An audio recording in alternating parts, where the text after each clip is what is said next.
Hyderabad hitech city కానీ ఎందుకు వచ్చినాయి? కానీ ఈయన అన్నట్టు అమరావతిని నిజంగా మెగా సిటీ చేయాలి అంటే ఇప్పట్లో అవదేమో, ఒక 10 ఏళ్ళు 20 ఏళ్ళు టైం పడుతుందేమో, 30 ఏళ్ళు.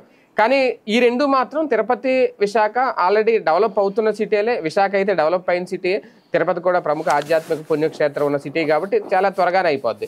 అంటే మెగా సిటీ చేసిన మార్కు మాదే అని చెప్పుకునే ముద్రలో భాగంగా వీటిని ఎంచుకున్నారా? అమరావతిని ఆ స్థాయిలో చేయగలడం అనేది అంత త్వరగా సాధ్యం? ఆల్రెడీ డెవలప్ అయినది నా వల్లనే అని చెప్పుకోవడం బిగిన్ చేశారు. ఇప్పుడు హైదరాబాద్ ఎట్ట నా వల్ల అనేది.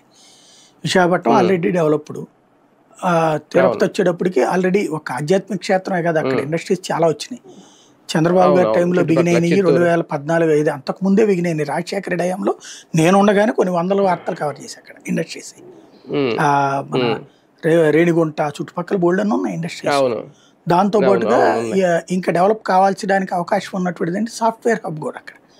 ఎందుకయ్యా అంటే బెంగళూరు చెన్నైకి దగ్గరలో ఉంటుంది, అక్కడ తయారు చేసుకుని ఈజీగా పోవచ్చు అక్కడికి. అలాగే మ్యానుఫ్యాక్చరింగ్ సెక్టర్ అద్భుతంగా చేయొచ్చు అక్కడ.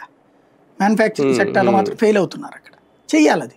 ప్రస్తుతానికి అక్కడ ఏంటంటే కేవలం డివోషనల్ టూరిజం మీద డిపెండ్ అయ్యి బతికేస్తుంది తిరుపతి నగరం.